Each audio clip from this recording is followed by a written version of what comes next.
Mga 9 years na. Mga 9 years po kayo nagsimula ng Gumagawa ganito niyan. mga foliar. Ibig sabihin, marami Dati na kayong nagawa na. Dati nung una, mga 2 beses akong umo-order sa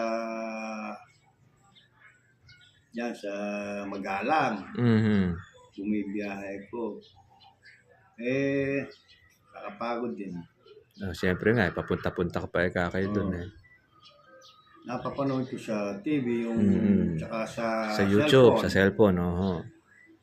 Ginaya ko na lang. Tinesting ninyo yung mga pulot na lang yan. pala yung purong pulot.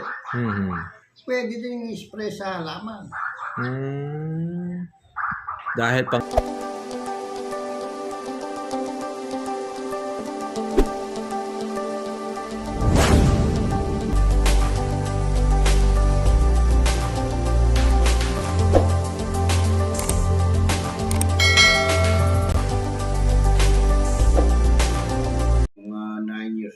mga 9 years po kayo nagsimula ng ganito mga foliar. Ibig sabihin, marami na kayong nagawa na. Dati nung una, mga 2 beses akong umo-order sa Magalang.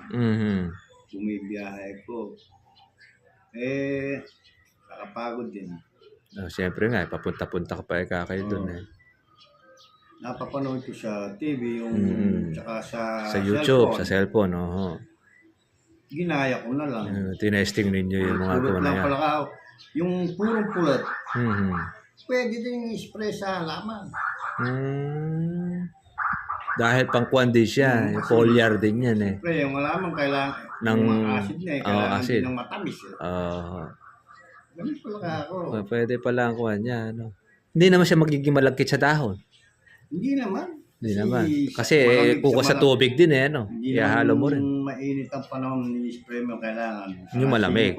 Ng maga hanggang alas 8. Kaya sa hapon, alas 4 hanggang alas 6. Huwag lang mainit. Huwag lang mainit. Wala overdose yan. Mas magiging effective pa yan pag halimbawa nilagyan pa ng mga gaya niyan. Yung mga saging, yung mga fermented siya. Basta ang kailangan lang dyan, hindi siya yung nakabuwayang-yang. Dapat naka-close siya. Ang plastic. Huwag nasiskat. Ayan eh, laging nakapagod. Di ba pwede rin siguro dyan, kuya, yung balat ng kalamansi? Ay, enzyme na yun eh. Enzyme na yun. Papatay na ng bacteria yun. Kasi meron ako nakakita doon sa binuburo naman yata. Kalamansi naman yata yung binuburo niya. Yung nilalagay ko dyan, mild lang kasi yung balat lang ng pinya. Mga pinya. Yan, okay lang yung konsya. Sabi nyo kalamansi matapang pala. Matapang ko naman. Di pala pa pwede pang buburuhin nyo. Kumain ka ng bunga ng pinya. Yung mga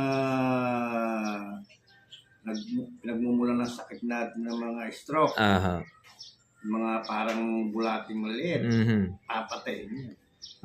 Mga ganun katapang yung kuha ng pinya. Papatay ng kuha niya, good bacteria. Kailangan mabuhay yan. Yan naman para gusto ma-stock. Maka-stock na ganyan. Lagyan mo uli ng pulot, ng molasses. Dagdag ka lang ng dagdag ng molasses. Mabubuhay uli yung good bacteria niyan. Yung molasses ang magiging pagkain niya. Nagbibigay buhay sa mga foliar. Sa mga foliar niya. Kaya na-stock nila. Ayun. Kaya pala iba, ganyan na ganyan din ang kulay ng mga foliar na nabibili. Siguro, sila na rin talaga may trabaho, may gawa na rin noon. Parang homemade na lang. Magaling yan. Tsaka hindi, pag tinatakan na nila, magaganda na presyo yung gagawin nila. Nice nga, no? Napepegi na yung... Totoo yun. Napanood ko na. Dinadagdagan na lang ng tubig yung kondom. Yung sa Tarlac.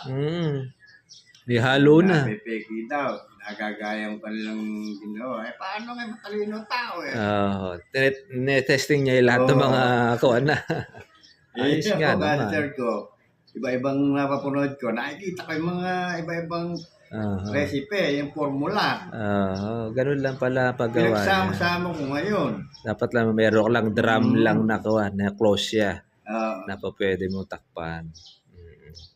Kahit ako sa bahay, pwede kong gumawa ng homemade na foliar. Pwede ka kahit ikaw lang. Oo, Pang sariling nakagawa gamit. sariling gamit. Kung ayaw nilang maniwala, ako, ayaw nilang maniwala, ako, gumawa, sarili ko. Ang ganda naman. Effective dahil nakita naman yung halaman. The best niya. Sa bukid, may katabi ko rin na laging ikot na ikot sa mga palayan. Nakita yung palay ko Maganda. mataas. Mataas siya. Bakit teka nagtanim ka ng kawayan dyan? Mataas siya. Kaya hinahayaan ko lang. Uh, Ano ba kaya ginamit mo dyan? Yung kaya organic. Makita nga ka sa ane. Kung sa bunga ka, kung marami. Sa ane ko binatem din. Kung magkasinubaybayan din nila, yung magkakatabi. Sabog tanim, sabog tanim. Ayaw Hindi po. kaya yung tanim na talagang Pag sabog tanim kasi medyo mahina ang ani niyan dahil marami. Yung isang hektarya, kulang 120. Isa hektarya. Sabog tanim lang yun. Sabog tanim. Maganda. Tapos Naging tipid pa ako sa pataba. Pataba. Nakakuha niya na kagad. Yung sa mahal nung biglang na mahal yung pataba noon. Tinipid ko. Yan naman ang binawi ninyo sa foliar. Pinasuporta nyo. Pinasuporta ko kasi alam parang yung palay parang tao na buntis. Pagka naglilihi, suporta mo. Yan. Kailangan suporta mo ng pagkain. Para yung anak niya hindi maliit.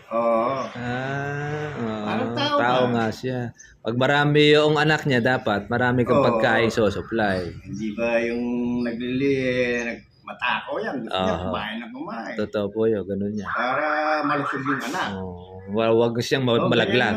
May buhay din yan. Totoo po yun. Yun yung napagtantunin nyo doon sa palay. Karalan ko sa sarili kong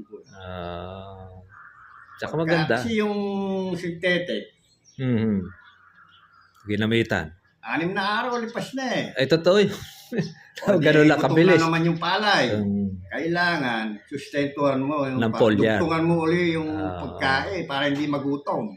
Nakita mo, pag ibe, tipid na tipid ipa. Ipa ang laman. Yung iba, yung tsaka madaling dapuan po ng hanip. Tsaka yung palay, madaling kuha ng insekto. Yan may insect repellent na. Kaya nakita nila, hindi lapitin ang mga insekto. Natatakot yung insekto. Yan pala ang kuha niya. Siguro ako doon sa... Merong siyang aroma na ayaw nila. Yung aroma, yung... Amoy. Maasim na matamis. Yun na siguro ako nila noon. Yung pinagtatako mo yung ini-spray na ng matatapong na insekto. Mapapait siguro. Totoo yun. Yun ang gusto nila Pero nilalapitan pa nila. Totoo pero pagka matamis na yung... Ini-spray mo, nilalayuan niya. Ay, maganda talaga ito sa kawa. Sige nga, makakuha natin matest. Magaling yung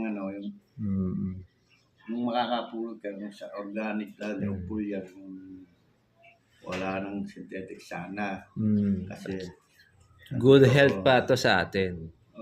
Yan ang the best na kuha talaga. Araw merong bang gumagawa? Wala. Nung araw, sabi nga po, yung tatay ko, una silang nagsipagtanim ng kalamansi noon 30 years na mahigit Ang kalamansi noon, hindi na po ini-spray. Pag nagbulaklak, dire-diretso. Abang ngayon, umpisa pa lang ng bulaklak. Pag hindi mo ini-spray, wala ka matitira. Ganun na ngayon ang pati rin ang mga gulay ngayon. Kaya kadalasan, tinan mo yung harabas. Yung mga sibuyas. Yan ang number 1 na problema na magsisibuyas. Yung harabas. Ako sa pare, may nakikita akong kabayo eka. Nakahapon lang Suwag ka ba? Sabihin, hindi niya kinakagat. Hindi kinakagat. Yung alitangya, yan ang number 1 ng kuha ng palay Parang alitangya.